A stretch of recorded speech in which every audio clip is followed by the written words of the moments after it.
Bismillahirrahmanirrahim. Assalamualaikum warahmatullahi wabarakatuh dan juga selamat sejahtera. Pada hari ini adalah pendidikan jasmani dan juga kesihatan tingkatan 5. Tajuknya adalah berkaitan dengan unit 1, pendidikan kesihatan reproduktif dan sosial, kita panggil dia PIRS, iaitu kesihatan diri dan reproduktif. Okey. So kita akan tengok dulu terlebih dahulu standard kandungannya. Okey. Yang pertama sekali, standard pembelajarannya menyatakan hak kesihatan reproduktif dan seksual, menjelaskan kepentingan hak kesihatan reproduktif dan sosial seksual, mengaplikasikan kemahiran kecekapan psikososial dalam menangani isu penafian hak kesihatan reproduktif dan seksual, menjana idea cara menyebar luas maklumat hak kesihatan reproduktif dan seksual yang dapat meningkatkan literasi kesihatan, menyatakan maksud amal seksual, mengenal pasti tingkah laku amal seksual, mengaplikasikan kemahiran berkata tidak kepada amal seksual, menganalisis kesan kepada mangsa dan pemangsa sekiranya amal seksual tidak ditangani. Okeylah. So dekat sini ada soalan dari cikgu tu, dia kata menurut WHO 2014, dia kata dia dapat 4 jenis hak reproduktif dan seksual. Nyatakan. Orang tanya pelajar dia lah. Okey. So pelajar dia jawab adalah hak untuk kesaksamaan gender dan tidak mendiskriminasi perempuan lah. Hak lah tu sama-sama kan. Hak untuk bebas daripada penyiasaan, kekejaman atau menghukum. Okay. Hak untuk bergerak bebas. Okay. Lindungi diri daripada menjadi mangsa. Okay. Itu adalah hak yang telah dinyatakan oleh WHO. Okay. Untuk semua orang lah. Yeah. Okey, hak kesihatan reproduktif dan seksual. Kesihatan reproduktif bermaksud keadaan individu yang sihat fizikal, mental, sosial serta bebas penyakit yang berkaitan dengan sistem reproduktif.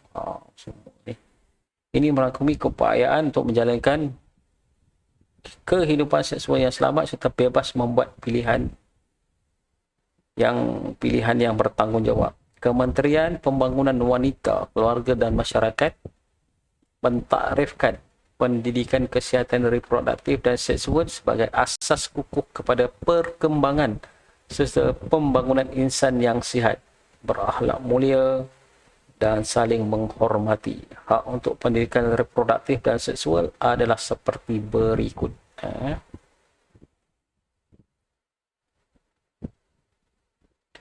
Okey, yang pertama sekali adalah remaja harus dibimbing cara mengamalkan gaya hidup selamat. Apa kata remaja harus, ini perkataannya, harus dibimbing. Remaja itu harus dibimbing mengamalkan gaya hidup yang selamat dan sihat dari segi jasmani, emosi, mental, rohani dan sosial. Okey.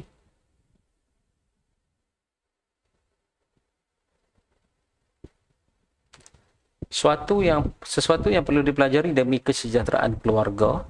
Okey, kena baca sesuatu. Satu, proses pembelajaran sepanjang hayat yang merangkumi aspek biologikal, sosial budaya dan psikologikal. Mengamalkan tingkah laku yang baik dalam kehidupan demi mengukuhkan institusi kekeluargaan. Ini adalah hak untuk pendidikan. Contoh hak kesihatan. Kita ada hak kesihatan pula. Reproduktif dan seksual. Hak untuk hidup, kebebasan dan keselamatan. Kita berhak untuk hidup dengan bebasnya, dengan selamatnya. Di Malaysia, alhamdulillah, setakat ni masih lagi diberi kebebasan beginilah. Bebas ke sana kemari lagi lah. Kecuali pada musim pandemik ini, kita digalakkan untuk duduk di rumah sahajalah. Memberikan hak kepada yang berhak menerimanya serta mengenakan hukuman kepada manusia yang bersalah demi memastikan kita dapat hidup dengan bebas dan selamat. Okay. Ini kita nak dapatkan hak tu lah. Siapa salah, dia buat salah kena hukum. Tak ada buat salah, okey. Okay. Konsep persamaan hak perlu diamalkan dalam kehidupan manusia yang terdiri daripada pelbagai etnik, bangsa dan keturunan. Dapatlah, kalau dapat bantuan tu semua dapat bantuan lah, yang layak lah. Tak kira lah bangsa apa, teknik dan keturunan lah, macam tu lah. Kita berhak untuk hidup aman damai dan bergerak bebas. Itu yang paling penting sekali ya, masyarakatan ni. Kita berhak untuk hidup aman damai itulah.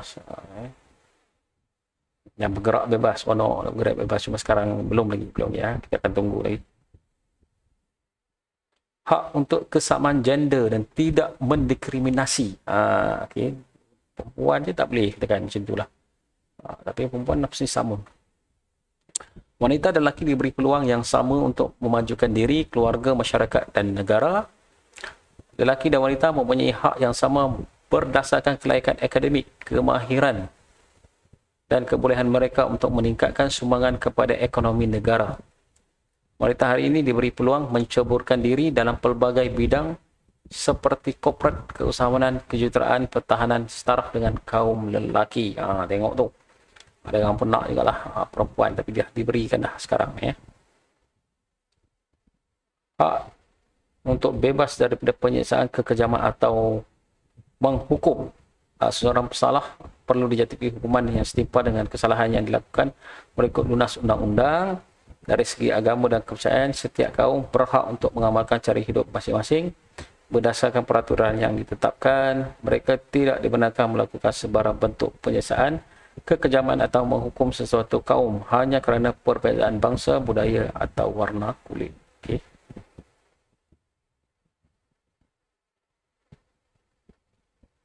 Kepentingan mengetahui hak kesihatan reproduksif dan seksual. Apakah penting ni? Kita kena tahu bahawa kita ada hak-hak ni tak boleh kita diganggu apa semua Kalau orang remaja ni perlu tahu, dia kata. Orang remaja perlu mengetahui kepentingan hak kesihatan reproduktif ni. Okey. So antara hak yang dia tahu, hak daripada perspektif individu, remaja perlu melindungi diri daripada bangsa penderaan seksual, bahaya bangsa penderaan seksual Mereka perlu tahu batasan pergaulan antara lelaki dengan perempuan, jangan main belasah sentuh saja. Remaja perlu menjadi individu yang berpengetahuan tentang reproduktif dan seksual. Okay. Remaja berhak mendapatkan maklumat dan perkhidmatan kesihatan untuk meningkatkan tahap kesihatan. Okay. Hak daripada perspektif keluarga. Remaja berhak mendapat bimbingan daripada ibu bapa dalam kesihatan reproduktif mereka. Alah dah. Tu anak sakit ke apa ke perlulah bawa ke hospital ke klinik. Remaja perlu diberikan pengetahuan tentang sentuhan selamat dan tidak selamat. Ni bahaya ni. Jangan main pegang-pegang ni remaja ni perlu sentiasa dibimbing lah, diberi nasihat. Remaja perlu lebih terbuka untuk berkongsi masalah dengan keluarga.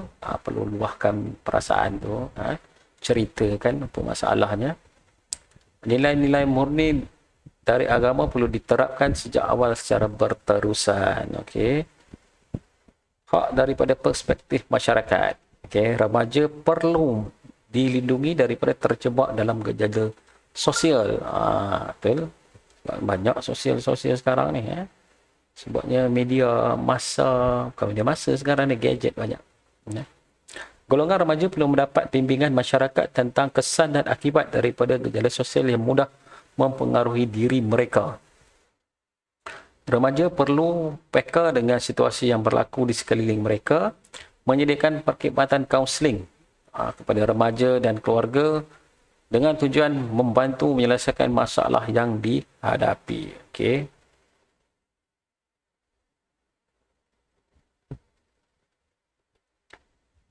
Okey, untuk tajuk ini adalah menangani isu penafian hak kesihatan reproduktif dan seksual dari sudut kecekapan psikososial.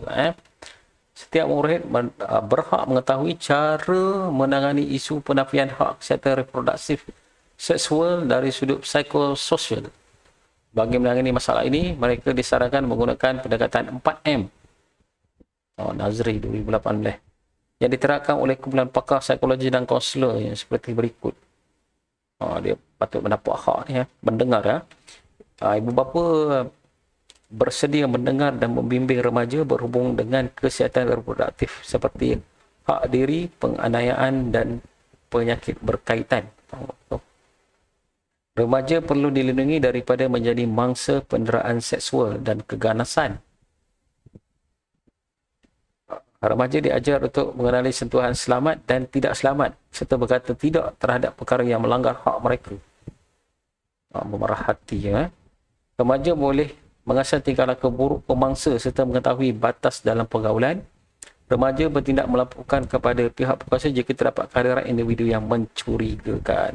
Okey. Penyebaran maklumat hak kesihatan, macam mana kita nak sebarkan maklumat ni, hak-hak ni kita perlu sebarkan, macam cikgu perlu terangkan kepada anak murid dia lah, macam tu lah. Okay. So yang pertama sekali, pendidikan formal yang diajar oleh guru-guru ni. Maklumat boleh didapati melalui bahan bacaan, maklumat boleh diperolehi, murid boleh memperoleh maklumat yang tepat dan sahih daripada guru menerusi mata pelajaran pendidikan jasmani dan kesihatan, pendidikan agama Islam dan pendidikan moral, memberi ruang kepada murid untuk bersoal-jawab secara terbuka dan berhemah. Boleh, debat boleh. Pendidikan tidak formal. Ibu dan bapa berperanan penting sebagai penting menjadi suri teladan. Okay. Masyarakat menjadi ejen sosialisasi ke arah mendidik remaja tentang hak reproduktif dan seksual. Ini secara tidak formal lah. Program kesedaran daripada pihak berkuasa tempatan, kerajaan, NGO, sebaran maklumat, kadang-kadang pakai kertas ke, ada flyer kan. Kempen kesihatan, program kemasyarakatan dan poster tentang hak kesihatan reproduktif dan seksual, perbincangan dengan rakan, boleh juga bincang rakan maklumat-maklumat kan, rakan tahu apa maklumat yang nak disampaikan tu pun boleh juga. Maklumat-maklumat disampaikan melalui perbincangan bersama-sama rakan yang boleh dipercayai. Remaja boleh berkongsi maklumat dengan rakan tentang hak kesihatan reproduktif seksual dan masalah dalam kalangan mereka, cari yang boleh percaya insyaAllah lah. Jangan main belasah je. Media masa, maklumat lebih cepat sampai melalui media masa lah, Instagram, Twitter, WeChat, WhatsApp, Telegram, Facebook. Sekarang itu remaja sekarang itulah yang dia gunakannya lah. Remaja harus tidak menilai segala dapatan maklumat sebelum mengamalkan serta menyebarluas maklumat tersebut. Pastikan maklumat tersebut didapati dari sumber yang dipercayai seperti laman web Kementerian Kesihatan, Kementerian Pembangunan Wanita dan Keluarga dan Masyarakat, dan juga sumber jurnal akademik yang lain. Dapatkan sumber-sumber yang betul lah. Okey, seterusnya adalah amang seksual dan juga tingkah laku amang seksual. Ini penting untuk remaja tahu. Amang seksual maksud serangan seksual. Ni serangan seksual yang berlaku secara fizikal atau bukan fizikal, seperti melakukan apa-apa perbuatan lain yang melibatkan kontak fizikal. Yang pegang dengan seseorang, kanak-kanak, walaupun tanpa persetubuhan. Walaupun bukanlah lakukan persetubuhan, tapi kontak-kontak tu tak boleh.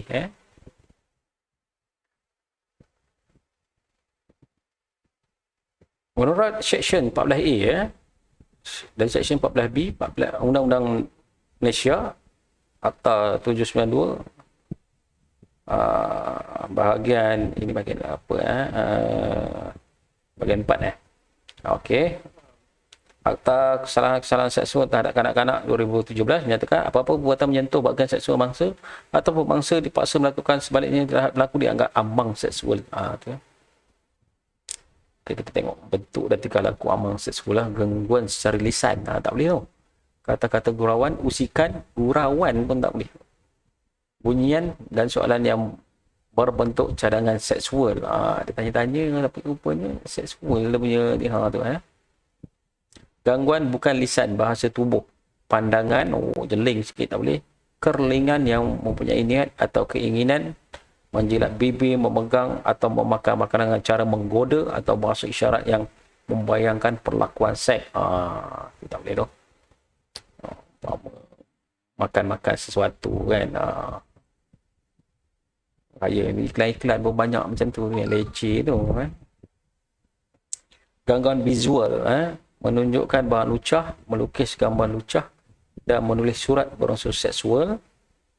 Gangguan psikologi, mengulangi jemputan, merayu atau ajakan sosial seperti keluar jalan yang telah ditolak sebelumnya secara berterusan. Orang sangat tak nak, report lah terus sekali kan. Gangguan fizikal, sentuhan yang tidak ingini seperti memegang tangan mangsa secara paksaan, menyentuh bahagian lain tubuh mangsa, menyentuh alat seksual mangsa dan memeluk mangsa secara paksa pun tak boleh juga. Sentiasa kita katakan tidak kepada amang seksual, sentuhan fizikal apa semua tak mau. Sentiasa berada yang tempat terbuka serta dapat dilihat orang lain supaya orang tu pun takut nak melakukan. Jauhkan diri jika mensyaki sesuatu yang tidak baik akan berlaku. Kita dah agak menolak pelawaan untuk berdua-duaan, tak nak pergi berdua-dua, no. Menjerit sekuat hati apabila diri berada dalam bahaya. Sentiasa berasa curiga tak ada orang lain walaupun ada pertalian kekeluargaan. Sampaikan keluarga sendiri pun kita dah tak boleh nak nihar lah sekarang ni. Kesan dia apa berakibat untuk amang seksual. Kesan psikologi, mangsa akan hilang motivasi diri, mereka hilang minat terhadap sesuatu dan diri sendiri. Mangsa juga akan cenderung untuk mengasihkan diri dan suka bersorangan. Mangsa juga akan mengalami kemurungan dan trauma. Memang teruk lah kalau mangsa ni malu lah. Kadang-kadang ada mangsa yang mempunyai perasaan untuk merisikokan diri sendiri, macam-macam lah, cederaan lah, bunuh diri lah, terjun lah, apalah. Kesan emosi, mangsa gangguan seksual akan berasa malu untuk bergaul dengan masyarakat dan merasa rendah diri dan tidak layak untuk bersama mereka. Mangsa akan sentiasa berada dalam ketakutan dan curiga dalam keadaan sekeliling mereka. Mangsa juga akan mengalami trauma, sukar untuk melupakan peristiwa tersebut. Pemangsa akan dikenakan hukuman seperti penjara, denda dan sebatan. Nama baik keluarga akan tercemar akibat perbuatan yang tidak bertanggungjawab itu. Keluarga pemangsa akan dipulaukan oleh masyarakat setempat. Pemangsa akan kehilangan kerja dan masa depan menjadi gelap.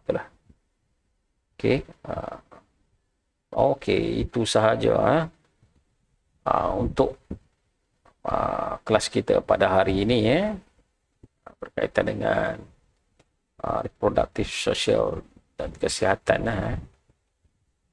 kesihatan dan reproduktif sosial NIPS. Okey, itu sajalah untuk hari ini. Kita jumpa lagi di kelas yang akan datang. Jikalau kita PDWR kita disambung lagi, nanti kita berjumpa dalam kelas secara PDWR saja. Okey, sekian dulu daripada saya. Terima kasih.